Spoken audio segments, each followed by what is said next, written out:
شہر کے ایک پرانے محلے میں پچھلے کچھ مہینوں سے عجیب واقعات ہو رہے تھے۔ کسی غریب گھر کے دروازے پر صبح سویرے راشن کا تھیلا رکھا ملتا، کسی بیمار بزرگ کی کھڑکی پر دوائیوں کا پیکٹ پڑا ہوتا، کبھی کسی یتیم بچے کے اسکول بیگ میں نئی کاپیاں اور پینسلیں ملتی، تو کبھی محلے کے ٹوٹے ہوئے واحد جھولے کی مرمت راتوں رات ہو جاتی۔ یہ سب کون کر رہا تھا، کوئی نہیں جانتا تھا۔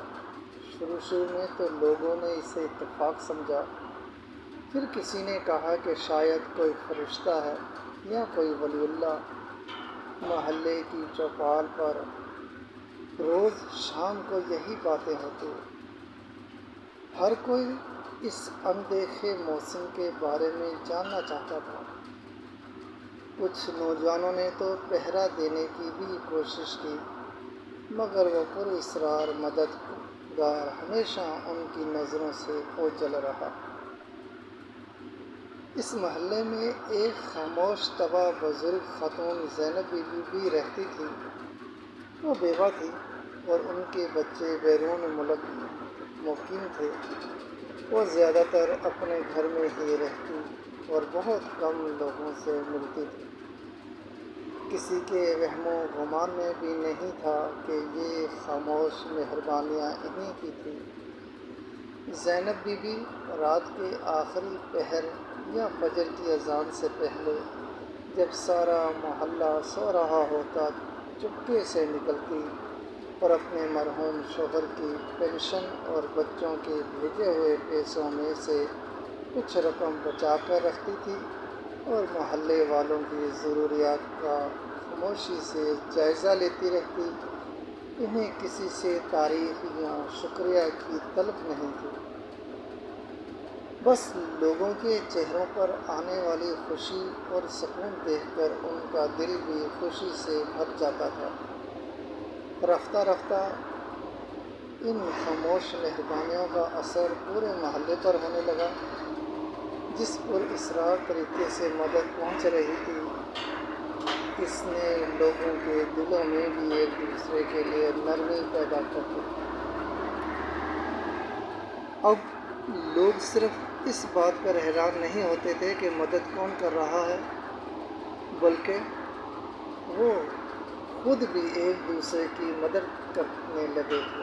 اگر کسی کے گھر میں کوئی بیمار ہوتا تو پڑوسی اس کے لیے کھانا بھجوا دیتے، کوئی بچہ اسکول فیس نہ دے پاتا تو محلے والے مل کر انتظام کر دیتے۔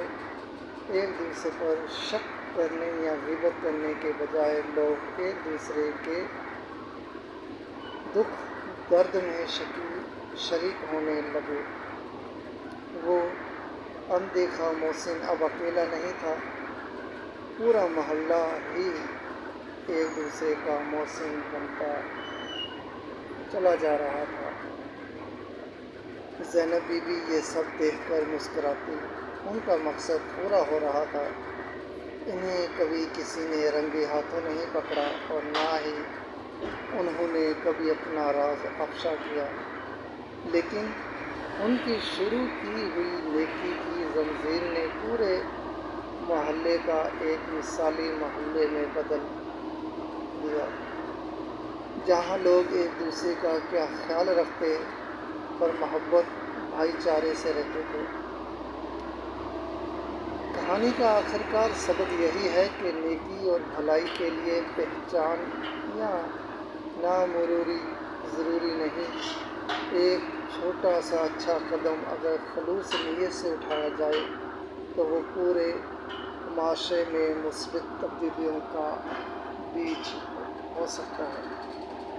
خاموش مہربانیاں بھی دلوں کو جوڑ سکتی ہیں اور معاشرے کو بہتر بنا سکتی ہیں۔